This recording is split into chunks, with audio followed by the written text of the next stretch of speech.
皆さんこんばんは。ワイワイニュース山崎です。今日は2019年の5月の7日火曜日ですね。時間が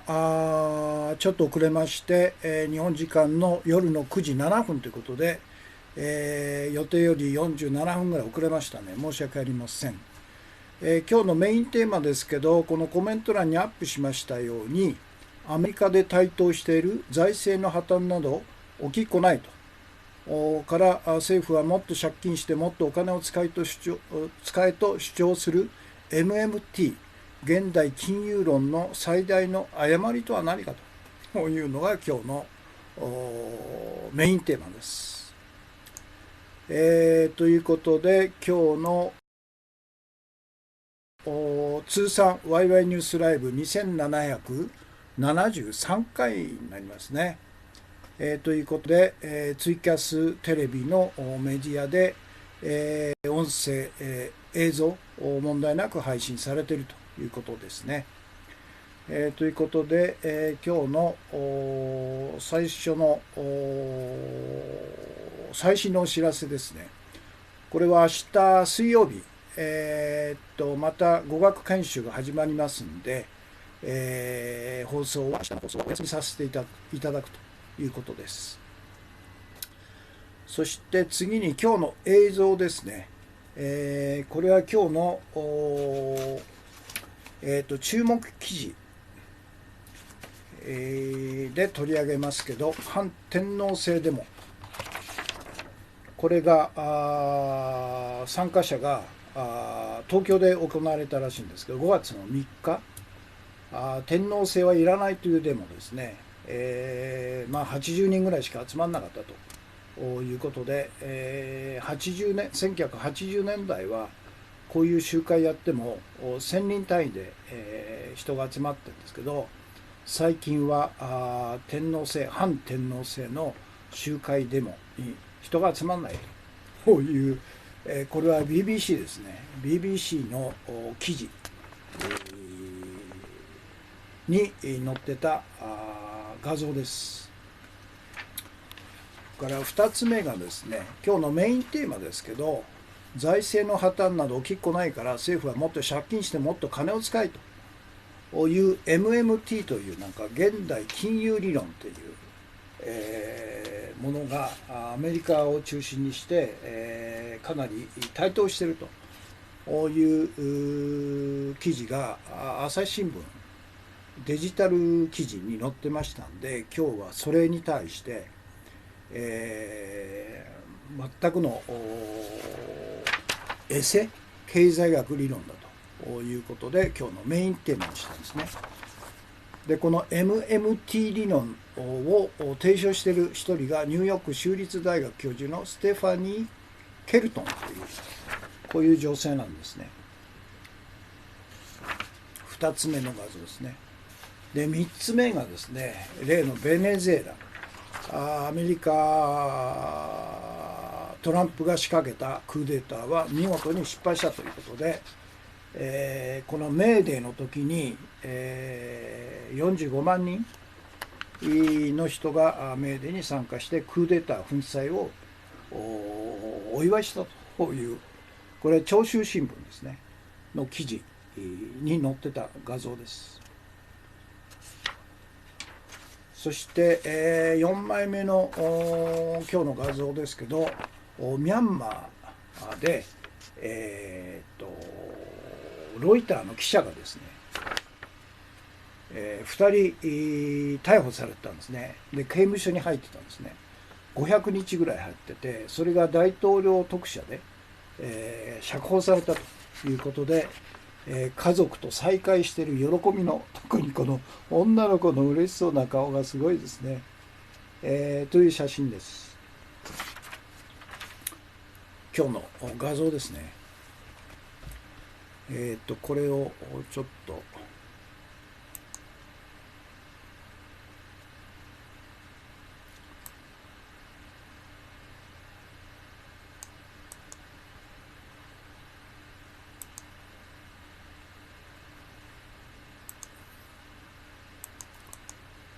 今日の最新のお知らせと画像反天皇制デモが寂しい状況だという、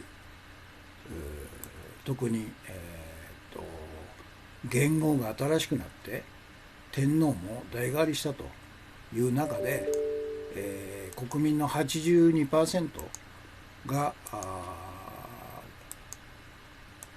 象徴天皇制に対して、親しみを持っているということなんですね。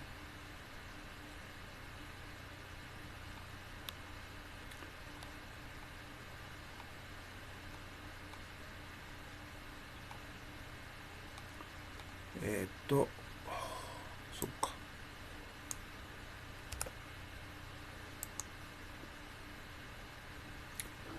2枚目のあれがMMT、現代金融理論、めちゃくちゃな理論なんですね、これの提唱者ステファニー・ケルトンというわけのわかんない経済学者からベネズエラのクーデター、そして、ロイター記者2人ですね、大統領特赦で釈放されたという、マイナス13。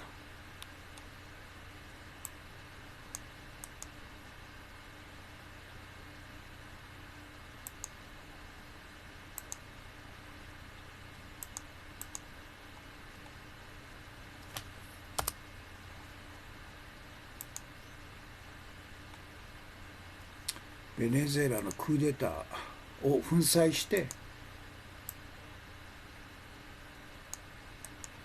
喜びに沸くメーデー参加者と。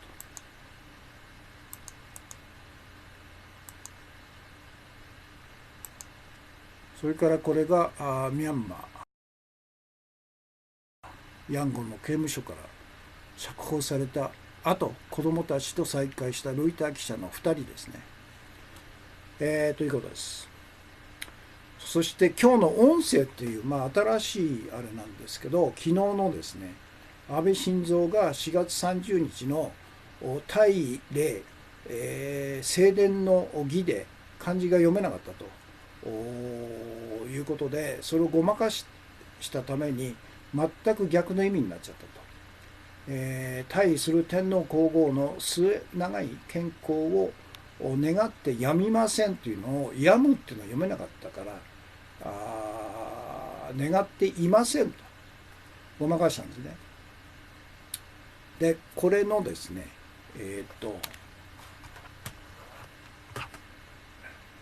音声をその部分だけ、いわゆる政府広報が配信した昨日の YouTube 映像の中からこの部分だけ、切り取ってですね、それでツイキャスのラジオの方に録音したんですね。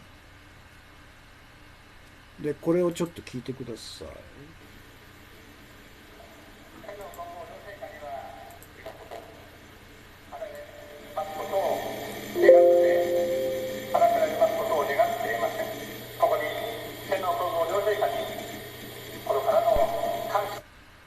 もう一回ですね。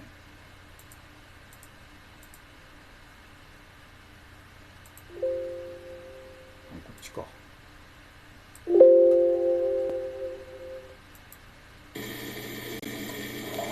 天皇皇后両陛下にはあられますことを願ってあらせられますことを願っていません。ここに願っていませんと。天皇皇后両陛下に心からの感謝。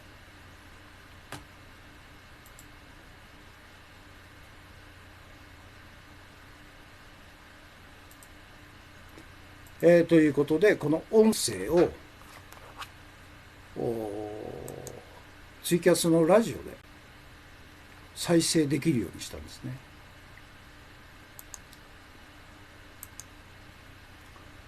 今日の音声。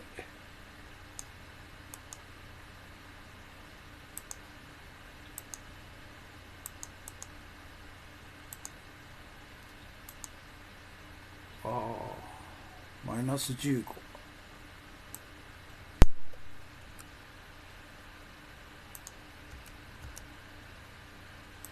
マイナス3、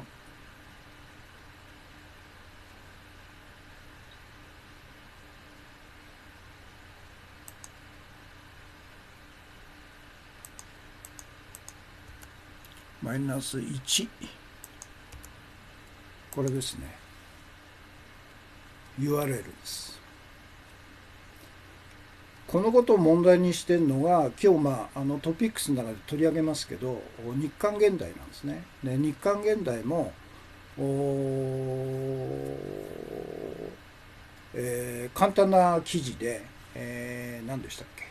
一水会という、右翼がクレームしたというのをテーマにした記事なんですね。なんだっけな、ちょっと待ってください。対例正殿の儀、安倍首相発言に右翼団体一水会が激怒という、やはり他人のふんどしを取って、主張しているという日本のマスコミ、がそうなんですね。自己主張しないんですね。だからこの件に関しても、非常に分かりやすい、安倍のいわゆる漢字が読めないという問題、そして結局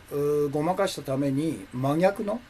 天皇皇后の健康を願ってやまないということを願っていませんというふうに読んじゃったという重大なミスに関して、一切沈黙しちゃってるというのが現在の日本のマスコミの姿ですね。天皇批判できないと、安倍批判できないと、タブーだというふうになってるんですね。ということで、です。そして次に今日の音声ですね。次に今日の座右の銘か。今日の音声、座右の銘、天皇制はいらないというところで、この間その都度ですね取り上げてますけど、私の座右の銘の中で、3つですね。天皇裕仁は戦争犯罪人でありファシストであり5000万人のアジア人を殺した最大最高の元凶であると。これ井上清さん、京都大学教授、天皇の戦争責任という現代評論者、1975年初版より抜粋したということで、おそらく井上清さん以外の歴史学者はここまではっきり天皇裕仁は戦争犯罪人だと、ファシストだと、5000万人のアジア人を殺した最大最高の元凶であるというふうに言い切った人いないでしょうね。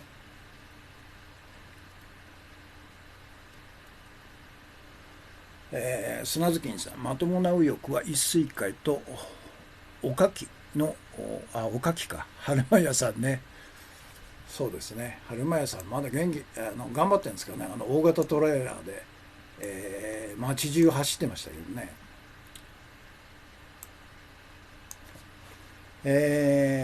それと2つ目、昭和天皇、この原子爆弾が投下されたことに対して遺憾には思っておりますが、こういう連中戦争中であることですから、どうも広島市民に対しては気の毒であるがやむを得ないことと私は思っておりますと。これが20万人以上の死者を出し、数十万人を原爆で傷つけた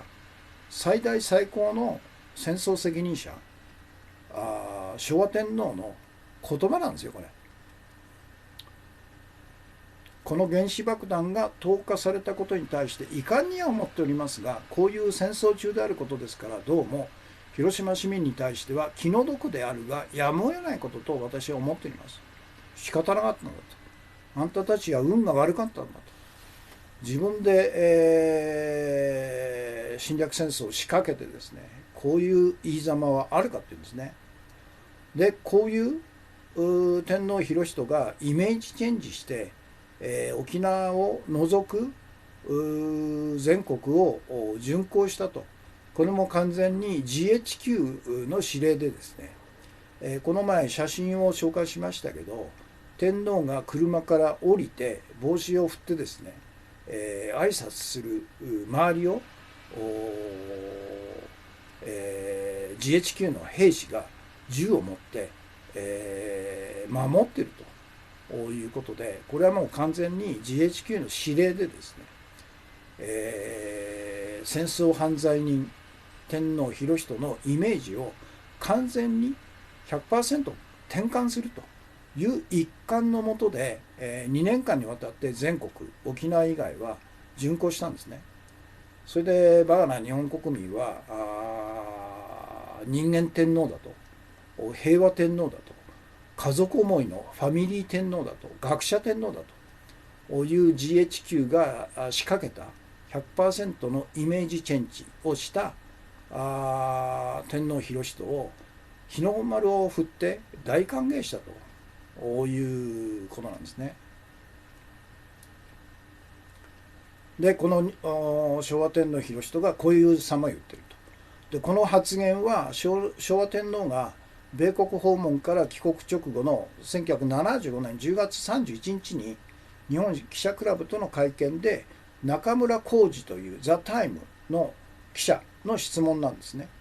陛下は都合3回広島にお越しになり、広島市民に親しくお見舞いの言葉をかけておられましたが、原子爆弾投下の事実を陛下はどうお受け止めになりましたでしょうか。お伺いしたいと思いますという質問に対してこういうふざけた回答してるんですね。広島市民に対しては気の毒であるがやむを得なかったと。20万人の死者と数十万人の死傷者を出した大惨事、これ自然災害じゃないんですよね。こいつがやったんですよ。最大最高の戦争犯罪人がこういう言いざまをして、それに対して誰も沈黙して批判しないということですね。だから3つ目、昭和天皇、そういう言葉のあやについては私はそういう文学方面はあまり研究もしてないのでよく分かりませんから、そういう問題についてはお答えができかねます。これも先ほどの原爆投下と同じ、1975年10月31日に日本記者クラブとの会見で、中国放送の秋信俊彦記者という方が質問したんですね。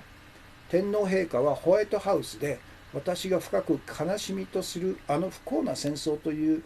ご発言がありましたが、このことは戦争に対しての責任を感じておられるという意味で返してよろしゅうございますかと。また陛下はいわゆる戦争責任についてどのようにお考えになっておられますかお伺いしたいと思います。今の記者会見では到底今の記者はこんな重大な発言は一切できないししないし、でしょうね。でこの質問に対して戦争責任という言葉、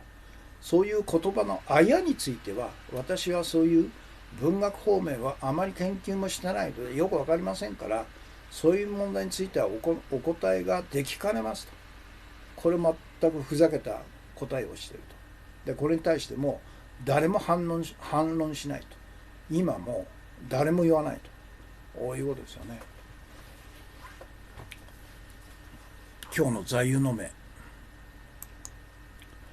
私はしつこくこれを言っていこうと思いますね。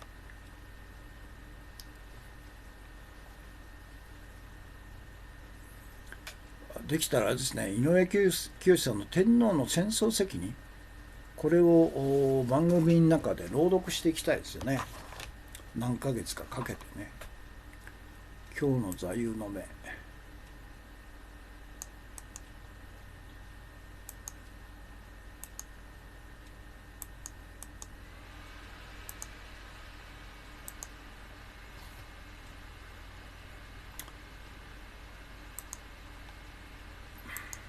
昭和天皇の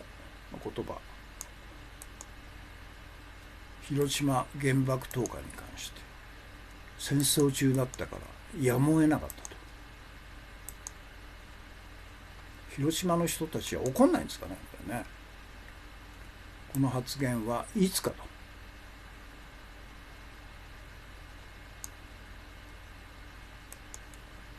これは当時の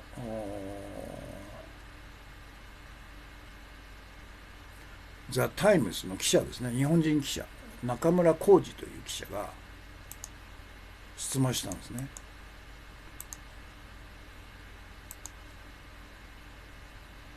マイナスに。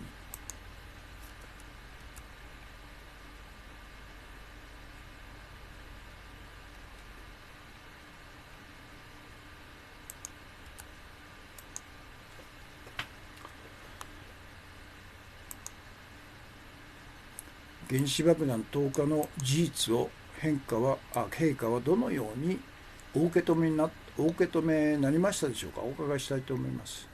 との回答ですね。こういう質問すらも今誰もしないと。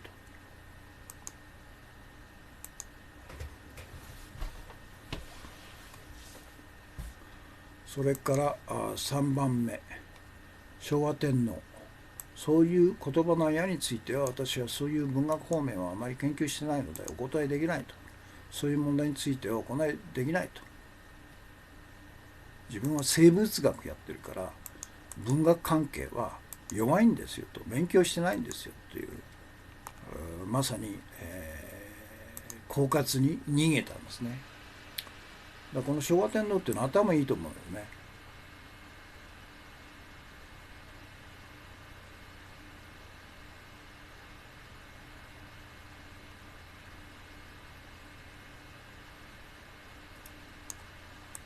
から3番目、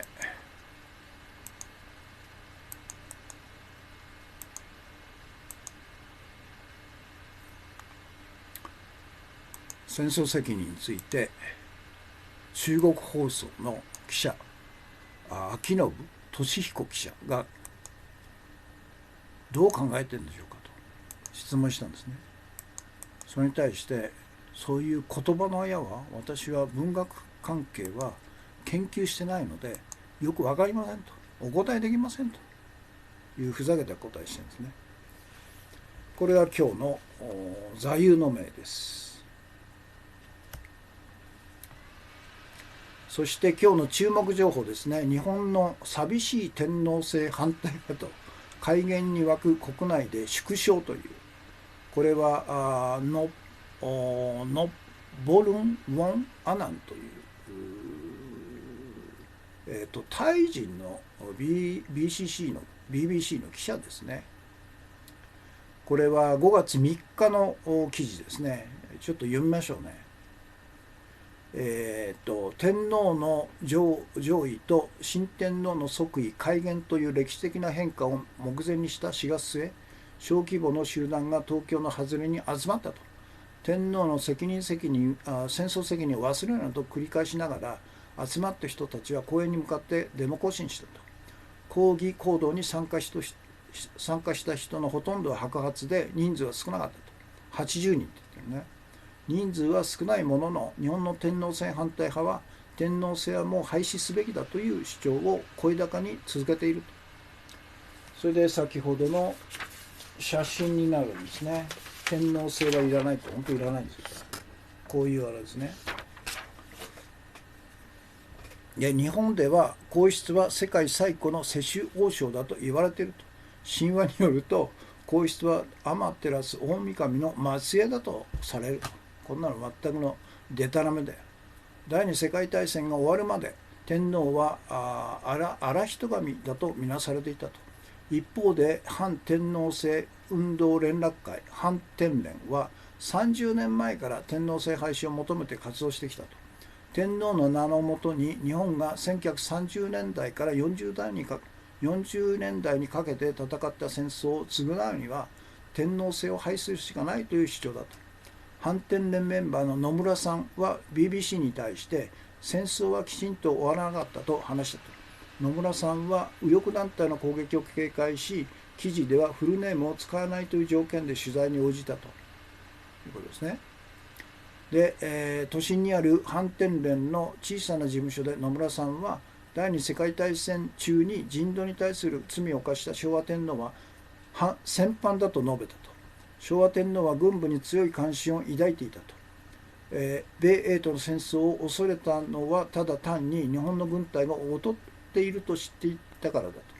アジアで戦争することにためらいはなかったと野村さんは話したと。それで、1926年から89年まで在位した昭和天皇は日本の敗戦後に神格を否定し人間宣言を発した。アメリカが起草した日本国憲法のもと、日本は天皇を日本国と日本国民の統合の象徴と位置づけ、立憲君主制国家となったと。天皇の政治行為は禁止されていると。戦後に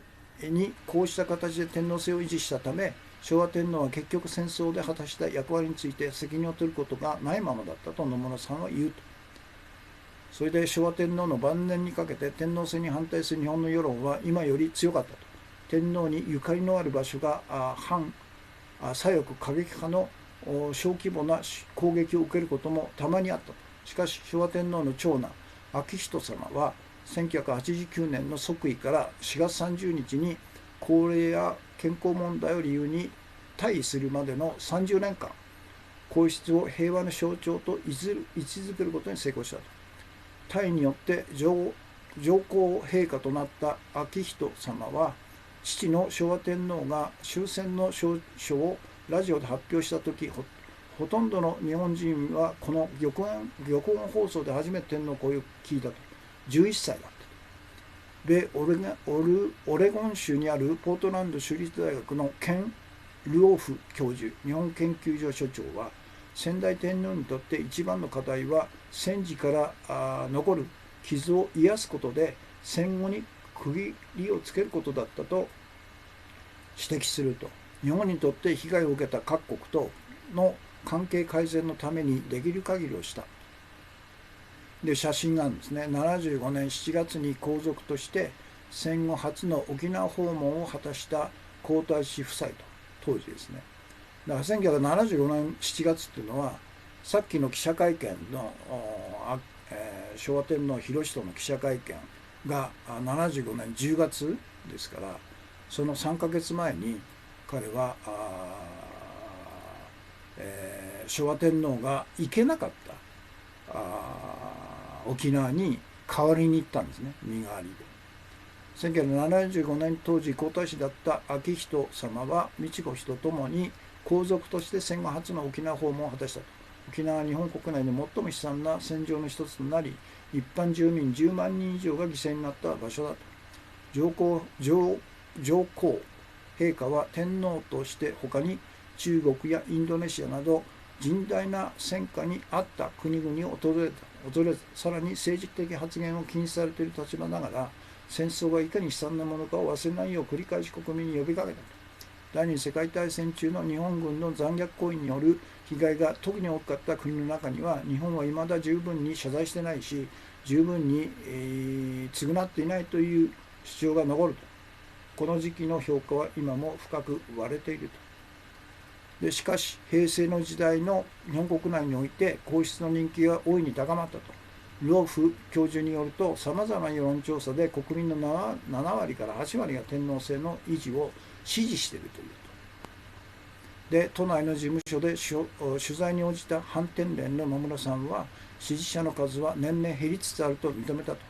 1980年には抗議集会を開けば3000人は集まったものの、今では新しいメンバーがなかなか見つからないというと。4月29日のデモに参加したのは約80人、4月29日か。行進を取り囲む警官数百人の方が多かったと。デモに注目する通行人はほとんどいなかったと。で、野村さんは人気のない目標に向けて戦い続けていると寂しいと感じることもあると話した。ただし、天皇制がどういう問題になり得るか、国民を教育することは大事だというと。経済停滞の続く日本は今、国としてのアイデンティティの危機に直面していると野村さんは言うと。さらに安倍晋三首相を率いる政府と右派は天皇を通じて自分たちの権威づけをしようとしているとも言うと。野村さんは健康の許す限りあと10年は活動を続けるつもりだというと。しかし前途は多難だと。日本の皇室の系譜は2000年以上前に遡ると言われ、天皇の役割は日本社会にさまざまな形で密接に結びついていると。国民に敬愛される天皇が自ら上位し、新しい天皇が即位したと。多くの国民はこの大変わりに感動し、天皇家に対する親愛の気持ちも一層高まったと。天皇制廃止の議論はここへ来ておそらく抑圧されているはず。少なくとも次の大変わりの時期まではという、かなり否定的なあれですね、悲観的な論調ですけど、まあこれは正しいでしょうね。IW10で岩上さんも書いていましたが、アマデラスを皇室の祖とするなら女系天皇でも悪いわけではないと。秋篠宮の娘さんも普通の家庭なら結婚に何の障りもないということですね。シカゴさん、ありがとうございます。シカゴさんもう退院されたんですかね。まだ入院中ですか。シカゴさん、今日のメインテーマをリツイートしてくれましたね。からありがとうございます。コイントよろしくお願いしますということで。からシカゴさん、井上清昭和天皇の戦争責任、歴史学者、京都大学名誉教授、明治維新や軍国主義、尖閣列島、元号、部落問題に関する著作があるということですね。ということで、今日の注目情報、悲観的な記事ですけど、反天皇制の日本の運動が縮小気味だということね。だから我々も逆にこれをひっくり返すように頑張らないといけないですね。日本の寂しい天皇制反対派という、これ BBC ですね。なかなか鋭い記事ですね。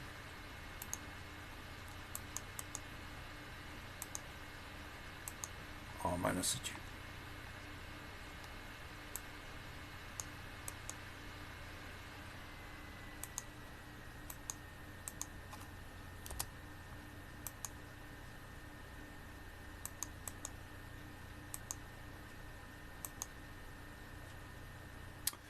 10。ということですね。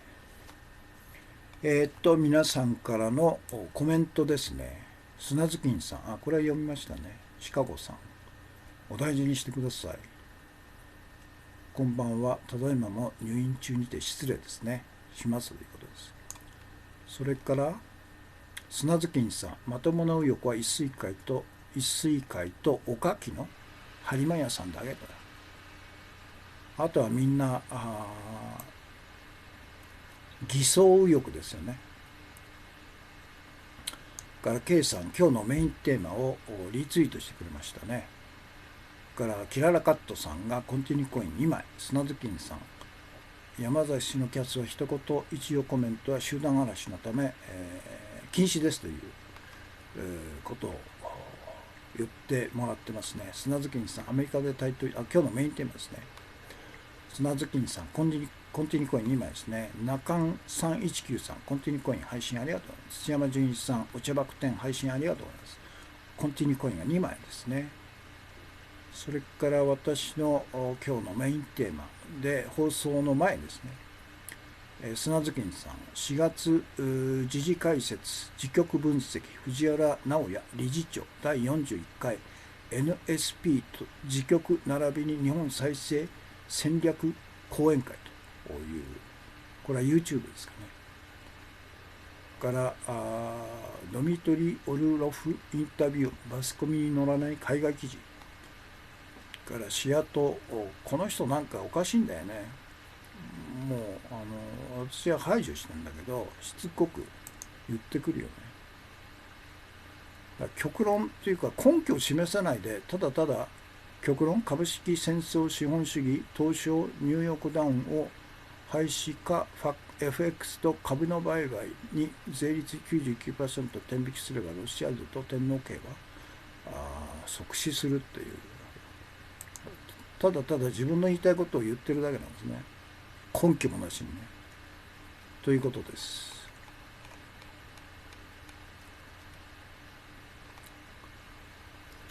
ということで、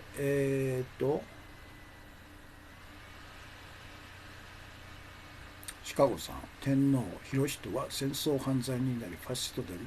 5000万人のアジア人を殺した最大最強の元凶であると。井上清さんのですね。これですよ。だからこれこそ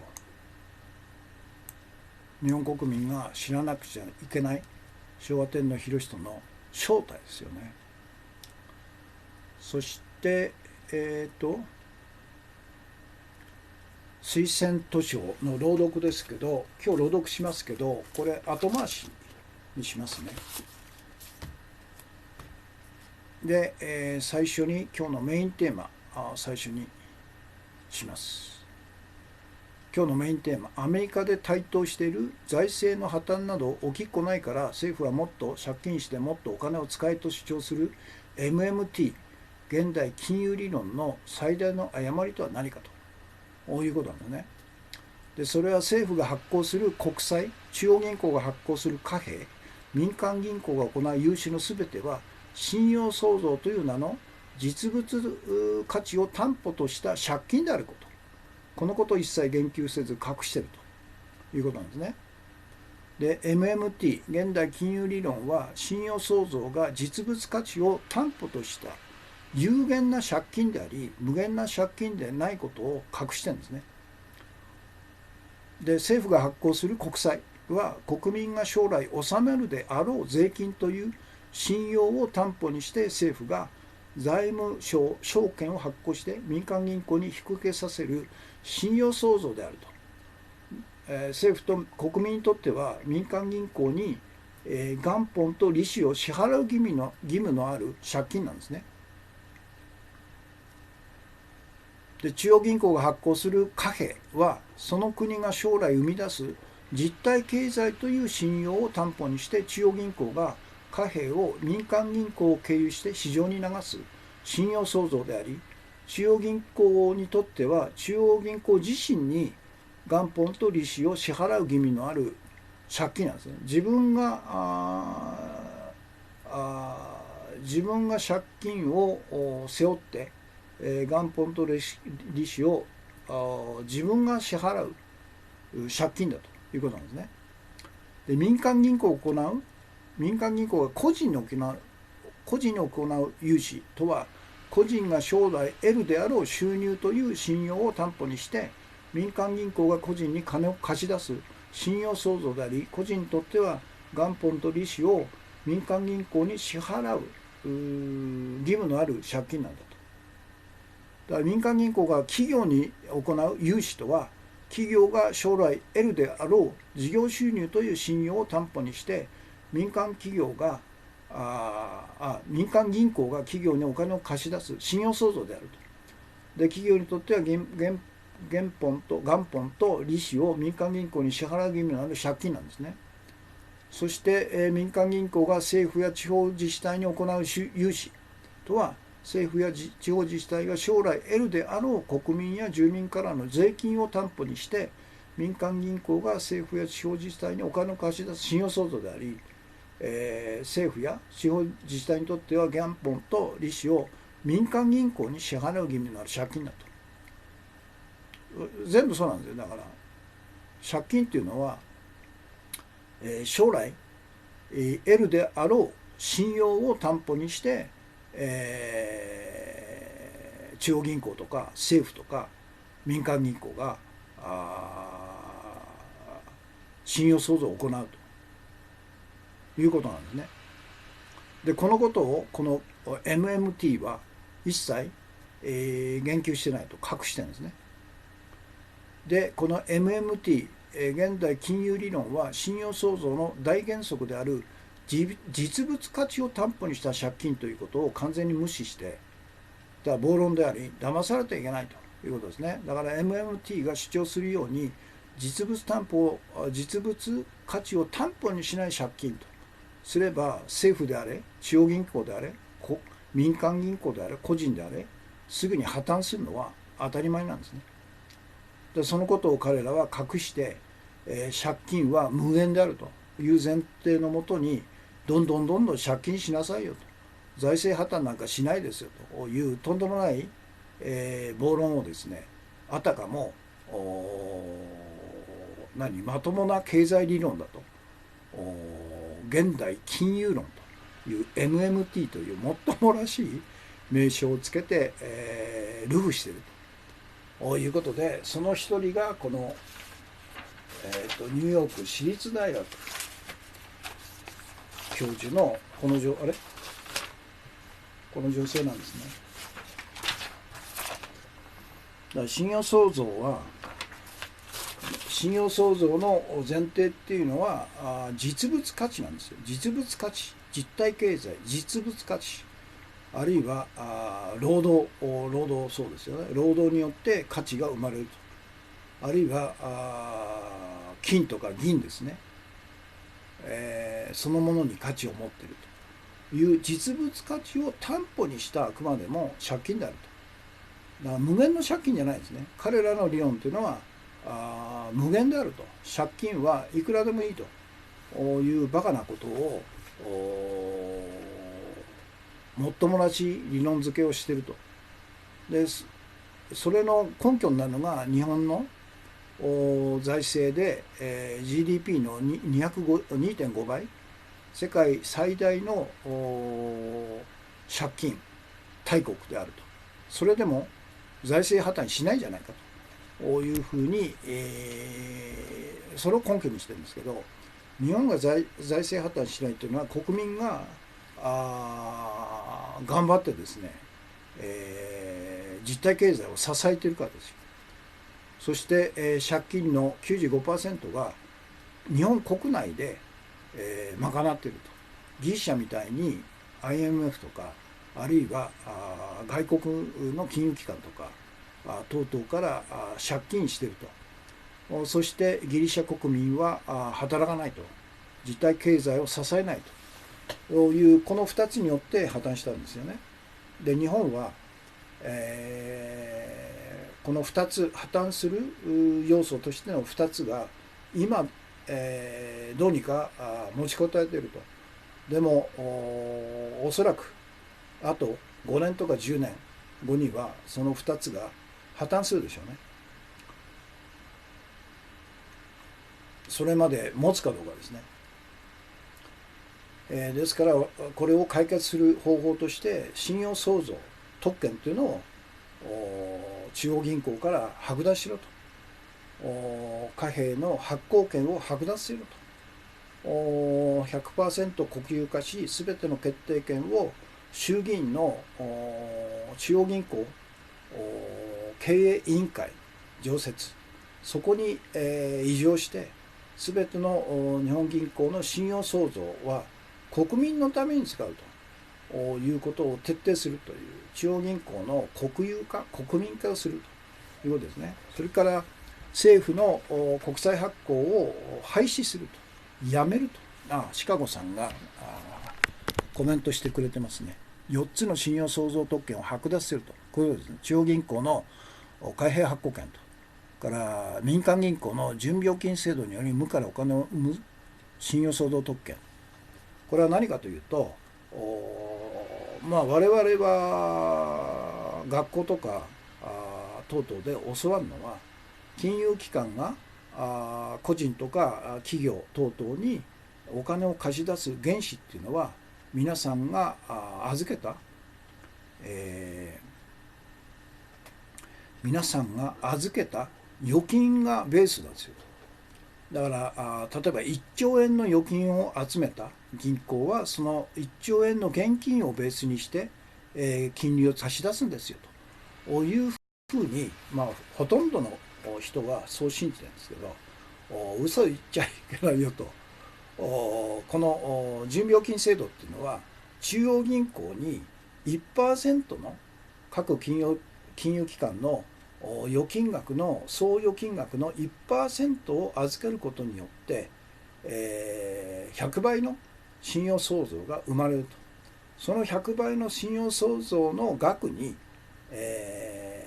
彼らは高い金利をつけて個人だろうが企業だろうが地方自治体だろうが政府に金を貸すというところで、信用創造が100倍の額に膨れ上がるという特権を持ってですね。これが準備預金制度なんですね。だからこれをもうやめると。だから民間銀行なんかはいらないですよね。中央銀行が無利子で安い手数料で、融資すればいいわけですよ。わざわざ民間銀行に高い金利を払って、借金する必要ないんですね。それから何でしたっけ、それから国の国債発行権を廃止すると。財務省が年間おそらく200兆円以上の国債を今発行してるんですね。でそれがこの間ずっと読んでましたこの石井幸喜さんのこの本のいわゆる特別会計の原資になってますね。それは廃止すると。特別会計の原資もなくなるから特別会計も廃止されるということですね。それから金利、これはもう金持ち銀行が黙ってても金が金を生むという永遠に金融機関金持ちが声太る制度ということですね。高井戸圭介さん、山本太郎さんも MMT 的なことを言っていた気がしますと、一度山本太郎さんの街頭演説の動画を見てくださいと。私はどちらを信じたらいいかわからない。だから彼もあれですよね、いわゆる信用創造のからくりというのをちゃんと分かってないんですね。だから MMT 理論に、乗っかっちゃうんですよじゃないですか。いわゆる中央銀行がお金を吸って、それで、賄えばいいじゃないかということなんですけど、でも今の体制のまま中央銀行の信用創造特権をそのままにして、借金を増やすというのは非常に、危険なんですね。だからこの MTT 理論そのものになっちゃうんですね。財政破綻しないよという前提なんですけど、違うんですね。ということで、だからまず彼が言うべきことは4つの信用創造特権を廃止し剥奪すると。そして唯一信用創造特権として機能させるのは中央銀行の貨幣発行権であり、その貨幣発行権の決定権を今日銀、結局ロシアの国際金融マフィアが派遣した日本人の黒田とか歴代の日銀総裁に任せんじゃなくて、国民のために、信用創造特権を唯一、認めると。でそれも財政基盤として、とりあえず、毎年の政府財政の赤字を補填する額を GDP の 3% 以内、これは、EU の財政規律ですよね。そして、全体の国の借金の総額は GDP の 60% 以内と。これを基準にして財政規律を設けた上で、信用創造特権を中央銀行だけに認めて、それを国民のために使うと。民間銀行のために使うんじゃないんですね。ここは全然違う。だからベーシックインカムもそれを原資にしてやると、こういうことですよね。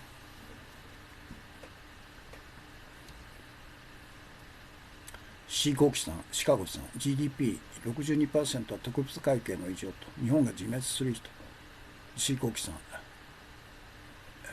2の1、第1節、日本は完成経済の国だということですね。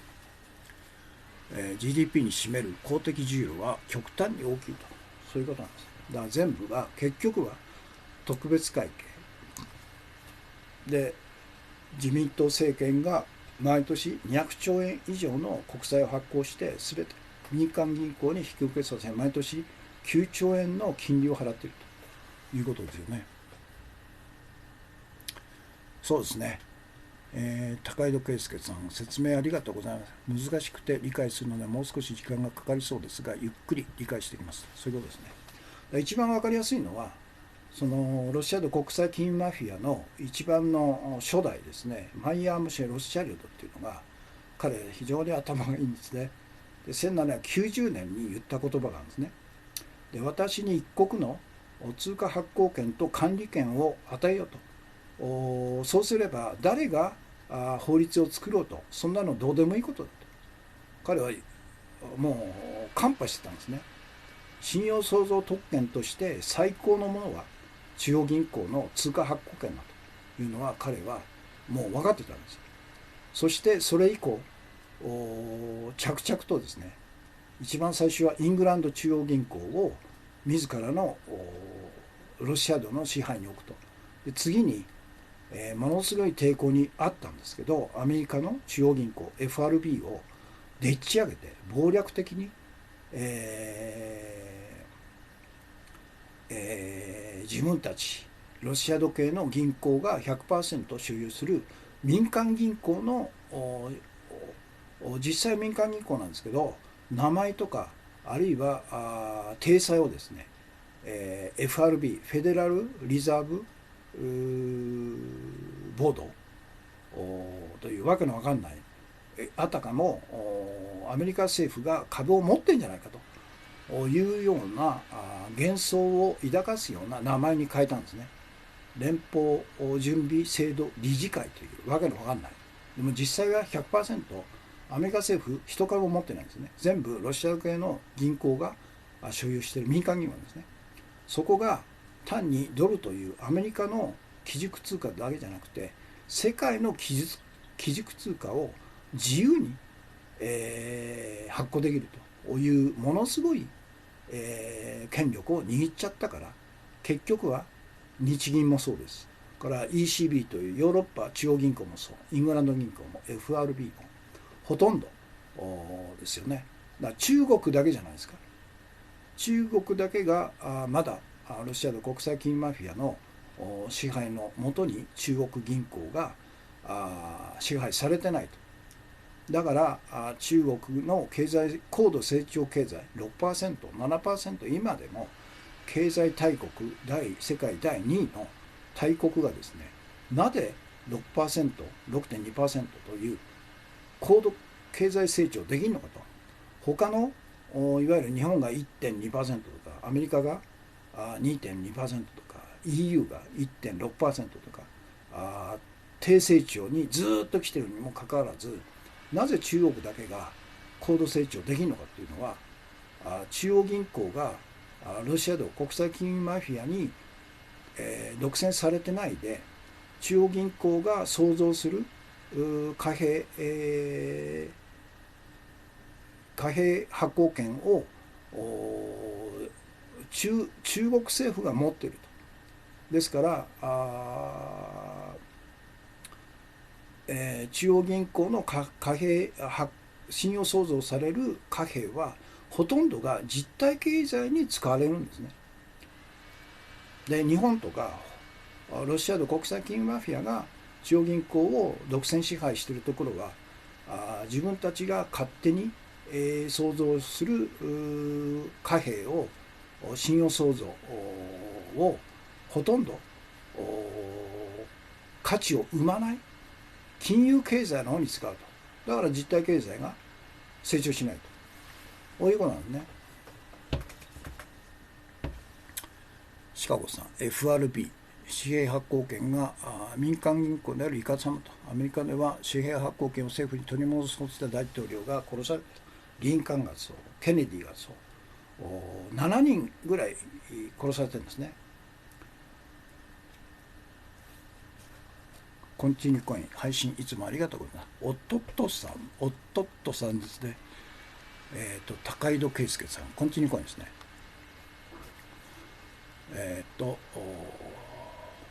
高井戸圭介さん、ようこそと。このキャスの目的は、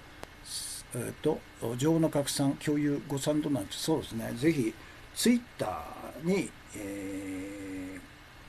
このツイッターにも投稿というところにチェックしていただくと、ここにコメントすると共有できるんですね。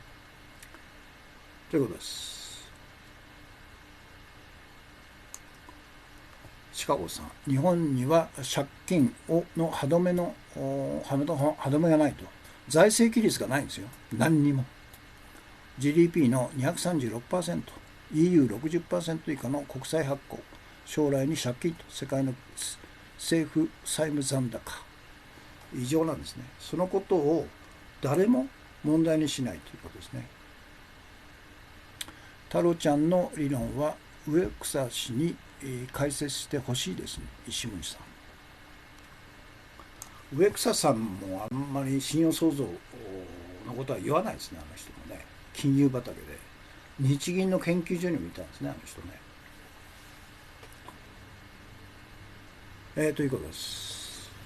それで、関連記事の1として、これ、朝日新聞デジタル MMT に気をつけろと財務省が異端理論に警戒情報というこれ記事なんですね。財務省が気をつけろって言うんじゃなくて私は財務省も気をつけろと財務省から国際発行権を剥奪しろって言うんですね。それと同じ、日本学び財政赤字を恐れるなと米伝統史の異端理論といって、これ、同じように朝日新聞デジタル4月17日これ関連記事の1と2として、載っけたんですね。というのが今日のメインテーマです。砂月さん、ケネディ、リンカーン、そして外国ですがカダフィと。そうですね。だからこの間、中央銀行がロシアと国際金融マフィアが独占できない国、アフガニスタン、イラクからシリア、そしてカダフィのリビア、あるいはウクライナとかですね、とうとうそれが軒並み内戦を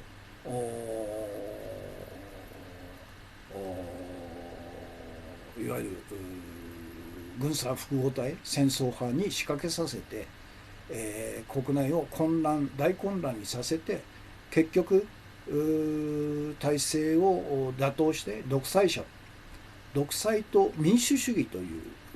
彼ら得意の構図に持ってって独裁者を倒すために民主勢力がだから今ベネズエラがまさにそういう理論でアメリカは転覆させようとしてるんですけど、いうことで結局政権を転覆させて中央銀行を乗っ取るということをやってきたんですね。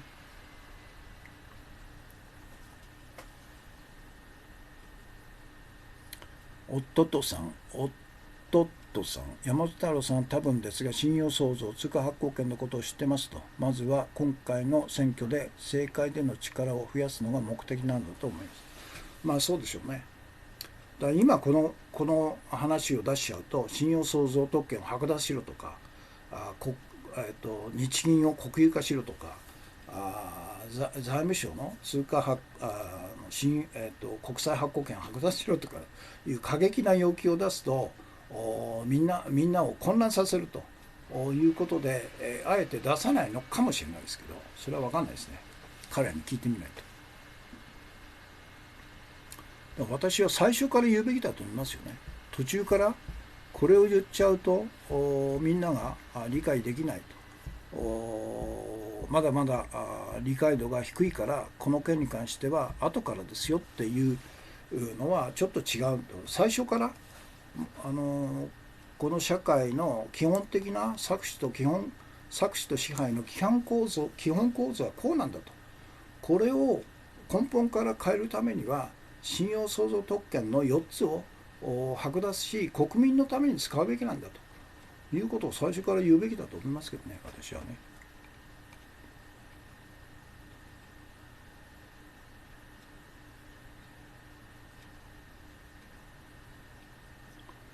高井戸さん、基本的には政治はキャ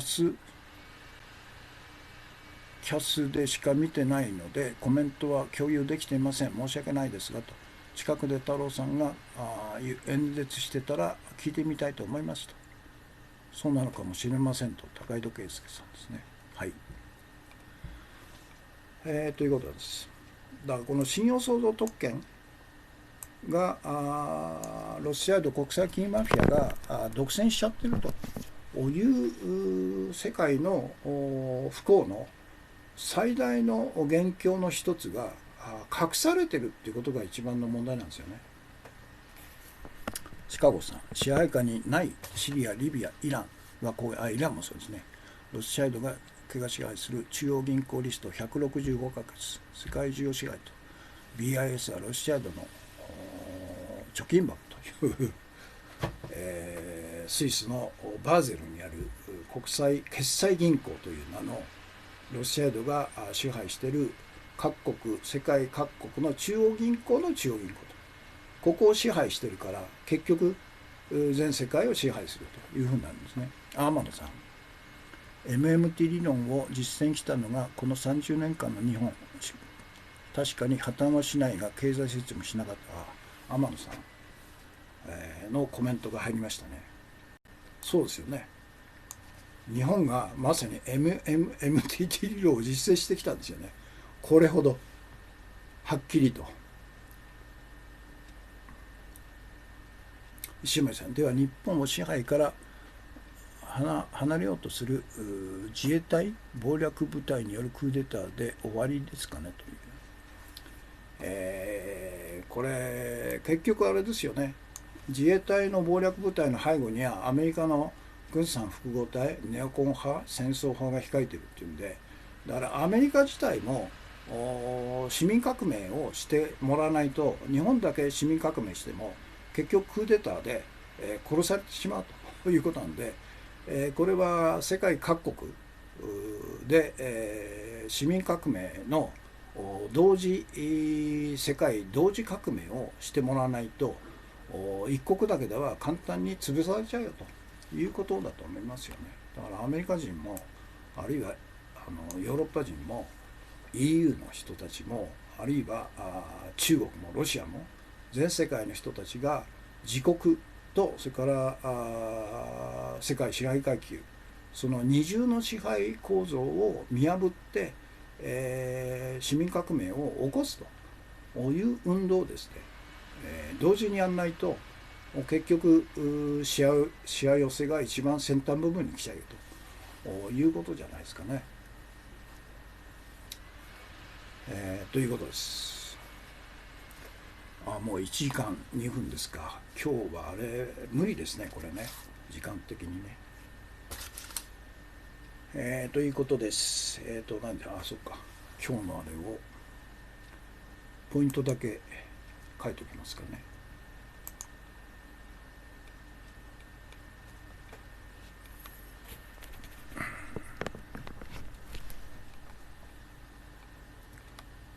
MTT 理論って、この記事読んで初めて私知りましたけどね。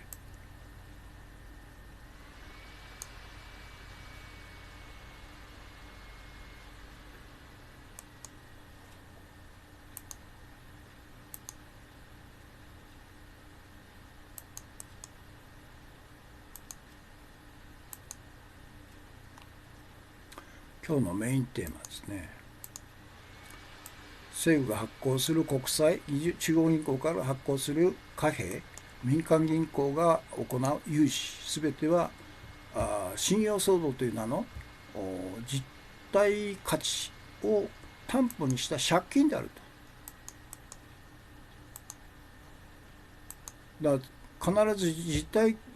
体価値の実体経済とか実物経済とか実体経済、実体価値を担保にしない借金っていうのはありえないんですね。日本が MMT 理論の実践の国だと。まさにそうですよね。確かに。石森さん。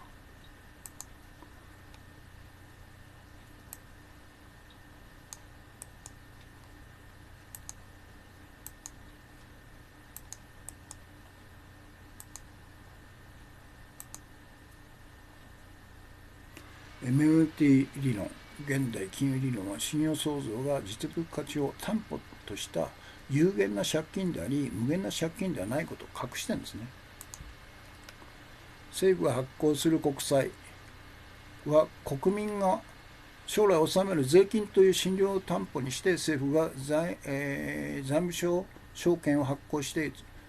民間銀行に引き受けさせる信用創造であり、政府と国民にとっては民間銀行に、元本と利子を支払う義務のある借金なんだと。マイナス4。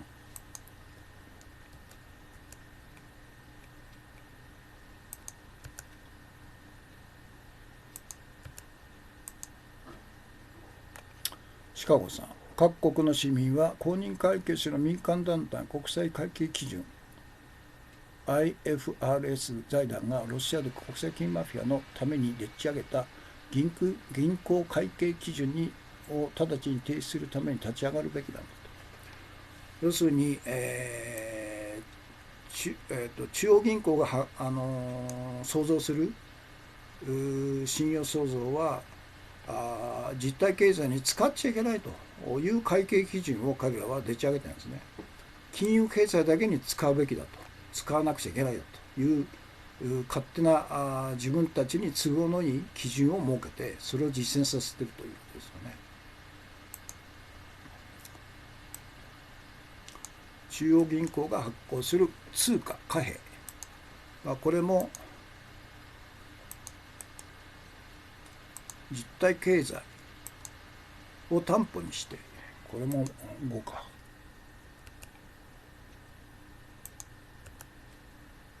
その国が将来生み出す実体経済という信用を担保にして、中央銀行が貨幣を民間銀行を経由して市場に流す信用創造であり、中央銀行自身にとって、は自分たちに元本と利子を支払う義務のある借金だと。自分たちなんですね、貨幣発行する中央銀行って。そして民間銀行が個人にする融資、消費者金融含めては、個人が将来得るであろう収入という信用を担保にして、民間銀行が個人にお金を貸し出す信用創造であり、個人にとっては元本と利子を民間銀行に支払う義務の借金だと。から民間銀行が行う融資、企業に対する融資、これは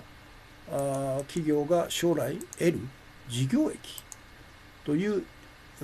信用を担保にして民間企業が企業に金を出す信用創造であり、企業にとっては元本と利子を民間銀行に支払う借金だと。からこれは民間銀行が地方自治体や政府に行う融資、これは政府や地方自治体の住民、国民か、これは長いね、マイナス17。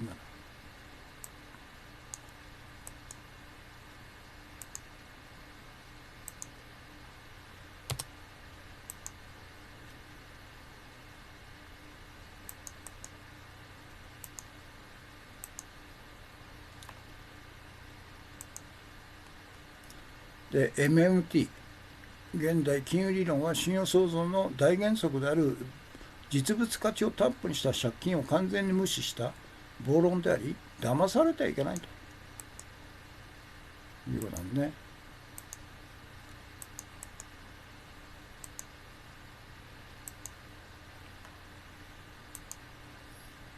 ね。MMT が主張する実物価値を担保にした借金をすれば、政府であれ、中央銀行であれ、民間であり、個人であれ、破綻するのは必然だ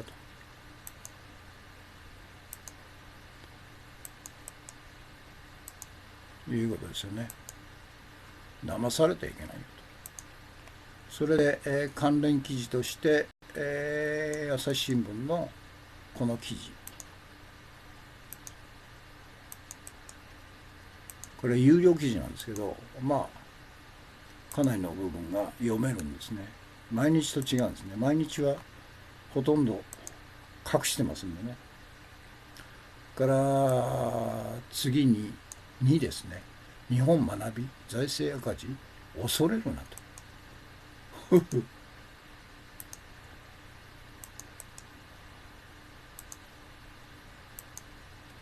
マイナス30。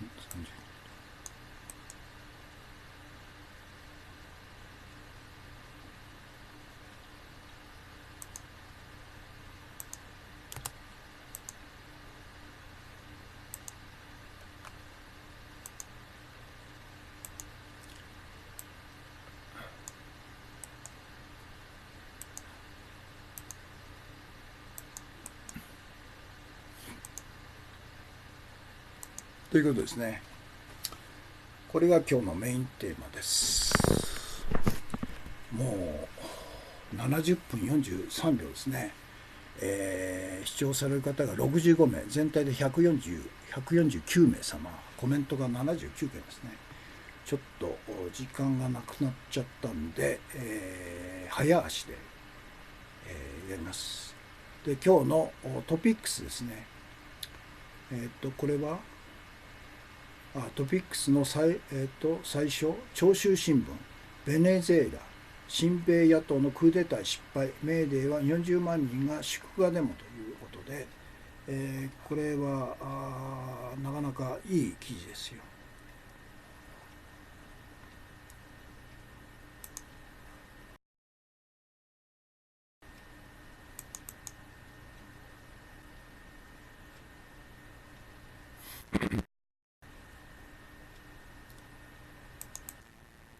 えっと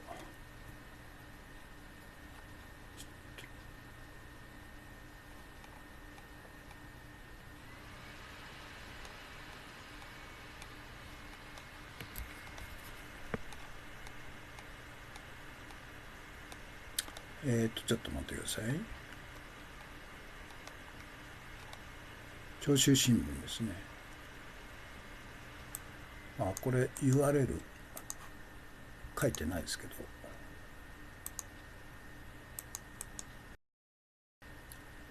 このタイトルで検索できますので、MOT に気をつけろと財務省が理論に警戒警報という朝日新聞ですね、シカゴさん。それと2つ目、これが即位例正殿の儀で一水会が激怒と。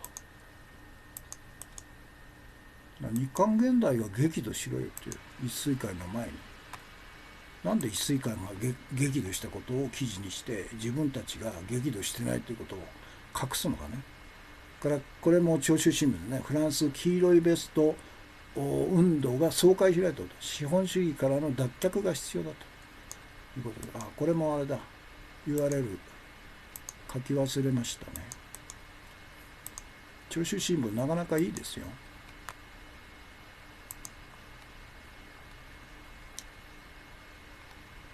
から3つ目、ミャンマーロイター記者2人釈放と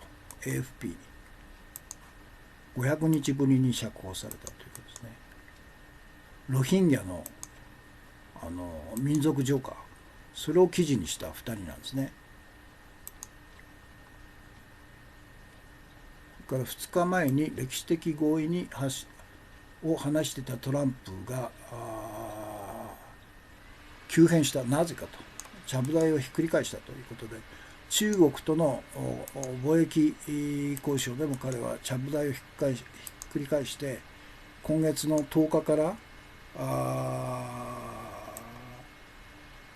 中国からのほとんどの全輸入品に対して25% の関税をかけるというとんでもないことを言い出したんですね。その前までは順調に、貿易交渉は順調に進んでるよと。この前のキム・ジョンナムとの首脳会談でも前日まで、素晴らしい成果が期待できると言ってたんですけど、当日になってひっくり返っちゃったんですね。だからかなり彼はあれじゃないですかね、精神的な錯乱状態になってるんじゃないかね。異常ですよこれ。からこれはキラー小惑星が衝突、ニューヨークが廃墟に、地球防衛シミュレーションという、これ FP でなかなか面白いこれですね、記事ですね。だから惑星が地球に衝突するととんでもないことが起こるというシミュレーションなんですけど、これなぜかというとですね、6500万年前に、直径10キロから15キロの大惑星がメキシコユカタン半島のところに衝突したんですよね。それによって全地球が熱い粉塵に覆われ冷却し、で結局1億5,000万年続いた爬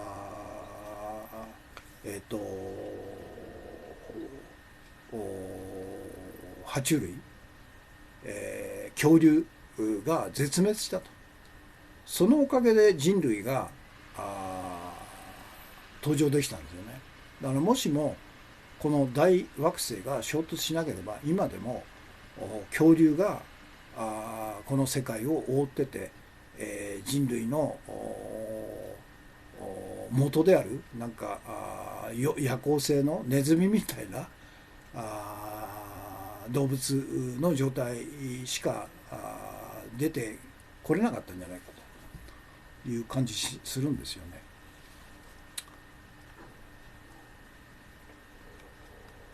ということで、そして最後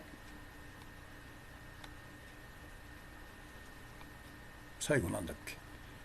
令和の発案者中西進の意外な護憲姿勢、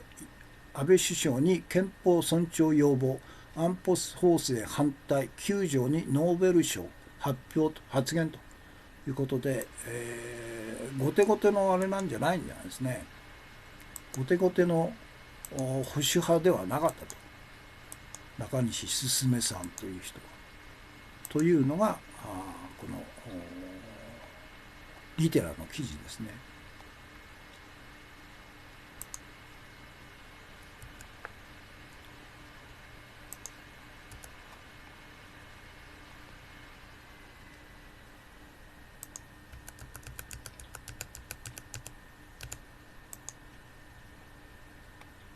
トランプ政権内でネオコンによる静かなクーデターが進行しているのではないかと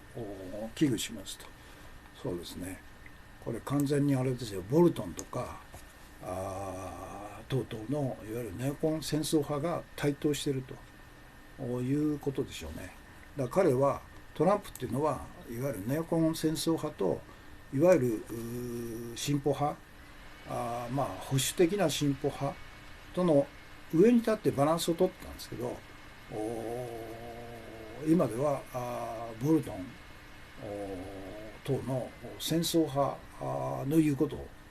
彼は聞くというふうになっちゃったんでしょうね。ということで今日の放送はこれで終わりですね。明日はお休みなんで木曜日ですね、この本の朗読はしますので、よろしければ合流してくださいということで、たくさんのコメントとたくさんのコンティニューコインとたくさんの